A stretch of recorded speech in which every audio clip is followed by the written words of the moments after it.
Financial ടൈംസിനെ ഉദ്ധരിച്ചുകൊണ്ട് middle east monitor എന്ന middle ഈസ്റ്റിലെ പത്രങ്ങൾ വളരെ ഇൻഡിപെൻഡൻ്റായി കൈകാര്യം ചെയ്യുന്ന ഒരു ചാനലിലെ ഒരു വാർത്ത വളരെ സന്തോഷം തോന്നി.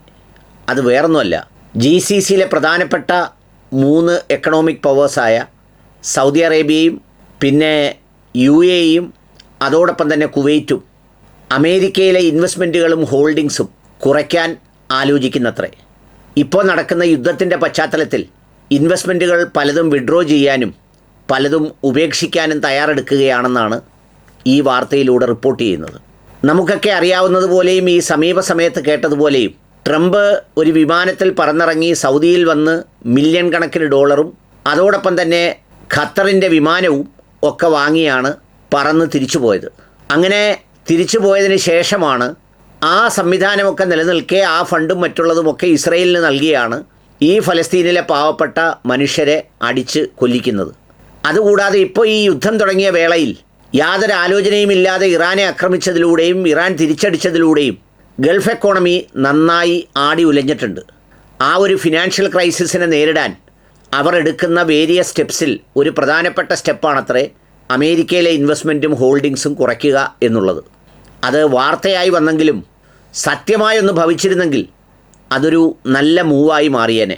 കാരണം പണം അറബിയുടേത്, സംവിധാനങ്ങൾ എല്ലാം അറബിയുടേത്, ബേസ് സ്ഥാപിച്ചിരിക്കുന്നത് അറബിയുടെ ഭൂമിയിൽ, അതിൻ്റെ ചെലവും തീറ്റിപ്പോറ്റലും കൊടുക്കേണ്ടത് അറബി, പിന്നെ ഈ പുറത്ത് കയറുന്നതും അടിക്കുന്നതും ആക്രമിക്കുന്നതും മുഴുവൻ അറബിയുടെ നെഞ്ചത്തും.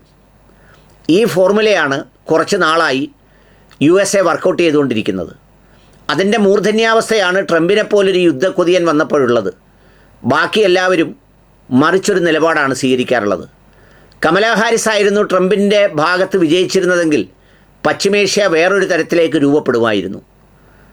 ഈ പറയുന്ന ഇസ്രയേലിനെ വല്ലാണ്ട് പിൻവലിക്കുകയോ അല്ലെങ്കിൽ ചെറുതാക്കുകയോ ഒന്നും ചെയ്തില്ലെങ്കിലും ഫലസ്തീൻ്റെ മേൽ ഇത്രയും ക്രൂരത അരങ്ങേറാനുള്ള ഒത്താശ മുഴുവൻ കമലാ ഹാരിസ് ചെയ്തു കൊടുക്കില്ലായിരുന്നു. ഇതുപോലെ വെനിസ്വലയിലും പിന്നെ ഇറാഖിലുമൊക്കെ ഇതുപോലെയുള്ള ആക്രമണങ്ങളും സാധ്യമാകില്ലായിരുന്നു. എന്നുവെച്ചാൽ പണം വാങ്ങിയിട്ട് അത് വാങ്ങി കൊഴുത്ത് തടിച്ച് പണം കൊടുത്തവൻ്റെ നെഞ്ചത്തേക്ക് അടിക്കുന്ന മുതലാളിയുടെ പേരാണ് അമേരിക്കയെന്ന്. ഈ വിഡ്രോവൽ ഒരു യാഥാർത്ഥ്യമായിരുന്നെങ്കിൽ കുറച്ചൊന്ന് ഞെരുങ്ങിയേനെ.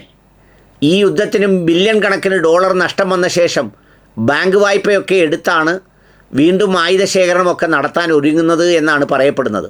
എല്ലാവരെയും വിരട്ടി ലോക പോലീസ് ചമഞ്ഞ് ഗുണ്ടാപ്പിരിവ് നടത്തി അവരെ തന്നെ അടിക്കുന്ന ഈ പ്രവണത ലോകത്തൊന്ന് കുറയുകയും ചെയ്യുമായിരുന്നു. പ്രതീക്ഷിക്കുന്നു അങ്ങനെയൊക്കെ എന്തെങ്കിലും സംഭവിക്കുന്നത് കാണാൻ.